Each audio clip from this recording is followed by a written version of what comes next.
नमस्कार दोस्तों, स्वागत है आपका आज के इस वीडियो में। आर्थिक आज़ादी के इस सफ़र में फाइनेंशियल फ्रीडम कैसे पाएं, उसकी इस यात्रा पर आपका बहुत स्वागत है। आप सबको दीपावली की बहुत बहुत शुभकामनाएं।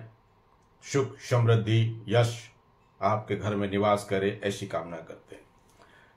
दोस्तों, आज जैसा कि आपने थंबनेल में पढ़ा होगा कि इन फंडों से बचकर रहिए, यहां पर आपका पैसा डूब सकता है।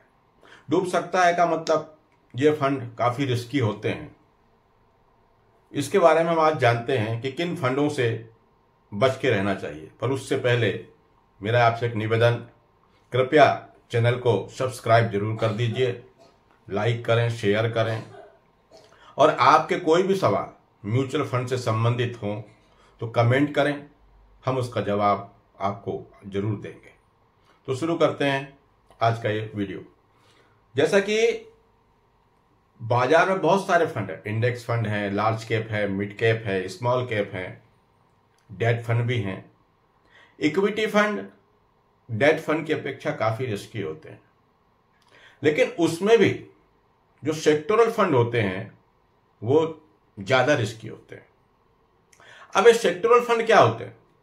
सेक्टोरल फंड वो होते हैं जो किसी विशेष सेक्टर में अपना एलोकेशन करते हैं, उसी सेक्टर की कंपनी में अपना पैसा लगाते हैं। जैसे मान लीजिए यहां पर सेक्टोरल फंड कुछ और बहुत सारे सेक्टर फंड हैं, लेकिन मैं कुछ की बात करूंगा। जैसे आईटी सेक्टर, तो अगर कोई म्यूचुअल फंड आईटी सेक्टर का है तो वो टेक्नोलॉजी और डिजिटल ऐसे कंपनियों में ही अपना इन्वेस्ट करेंगे। फार्मा सेक्टर, फार्मा कंपनियों में ही अपना निवेश करेंगे। इंफ्रास्ट्रक्चर जो फंड है वो इसी कंपनियों में अपना पैसा लगाएंगे। Banking and financial, FMCG, housing, real estate, transport, ऐसे बहुत सारे फंड हैं। लेकिन ये फंड जो होते हैं सबका एक समय आता है।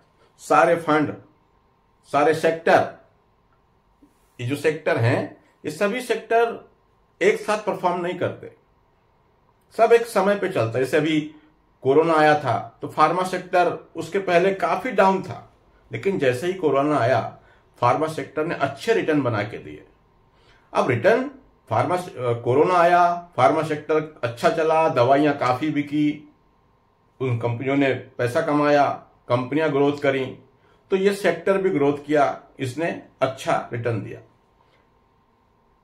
पिछले कुछ समय से ऑटो सेक्टर काफी डाउन में चल रहा था,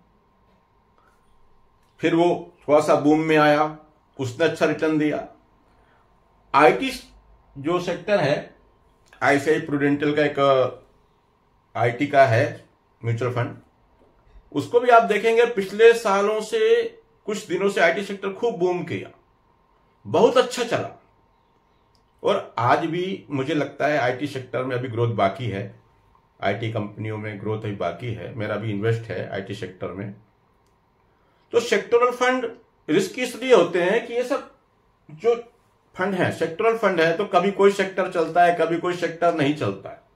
मैं ये नहीं कह रहा हूं कि आप सेक्टोरल फंड में इन्वेस्ट नहीं करना चाहिए, बस सेक्टोरल फंड में इन्वेस्ट करने से पहले अपने रिस्क, रिवार्ड और रिस्क आप कितना ले सकते हैं उतना ही आपको यहां पे इन्वेस्ट करना चाहिए, क्योंकि ये सेक्टर कई बार बहुत दिन तक चलते ही नहीं है, ये ध्यान रखिएगा। और जब बहुत दिन तक आपका ये फंड परफॉर्म नहीं करेगा, अभी तो आपने रिटर्न देखा, अभी वो सेक्टर चल रहा है, आपने रिटर्न देखा और आपने दूसरों की देखा देखी, दूसरों के वीडियो देख करके या किसी के कहने पर आपने सेक्टोरल फंड खरीद लिए, खूब प्रॉफिट दे रहा था। लेकिन एक समय ऐसा आएगा, क्योंकि ऐसा होता है इन फंडों के साथ में, सेक्टोरल के साथ में, कोई सेक्टर चलता है, कोई सेक्टर नहीं चलता है। तब आप क्या करेंगे? जब आपका फंड लॉस में आएगा, प्रॉफिट कम दिखाएगा, तो आप घबरा कर उसको बेच देंगे, या कब तक रखे रहेंगे। इसलिए मेरी सलाह है सेक्टोरल फंड में वही लोग निवेश करें जो ज्यादा रिस्क ले सकते हैं, ज्यादा समय दे सकते हैं, वो लोग निवेश करें। नहीं तो आप और भी दूसरे फंड हैं, लार्ज कैप हैं, मिड कैप हैं, स्मॉल कैप हैं, ऐसी जगह पे पैसा लगाएं, इंडेक्स फंड में पैसा लगाएं। वहां पर होता यह है कि इस फंड में जो अपना एमसी का मैनेजर है वो क्या करते हैं, एक्सपर्ट हैं वो लोग, तो वो कई कंपनियों में पैसा लगाते हैं, कई प्रकार के सेक्टर में उनका इन्वेस्टमेंट रहता है, तो उसमें उतना डर नहीं होता, क्योंकि जब वो पैसा लगाते हैं लार्ज कैप मिड कैप, तो वो सभी फंड में कुछ ना कुछ अपना एलोकेशन करते हैं, इसलिए बाकी फंडों में उतना रिस्क नहीं होता। लेकिन ये सेक्टरल फंड है ये काफी रिस्की होते हैं, इसमें इन्वेस्ट करने से पहले अपना रिस्क जरूर जांच लें, किसी के कहने पर, किसी के वीडियो देख करके सीधे ये इसमें इन्वेस्ट ना करें, खुद अपने को जांचें। धन्यवाद दोस्तों, चैनल को सब्सक्राइब कीजिए, वीडियो को लाइक कीजिए। वीडियो देखने के लिए बहुत बहुत धन्यवाद। मिलते हैं अगले वीडियो में।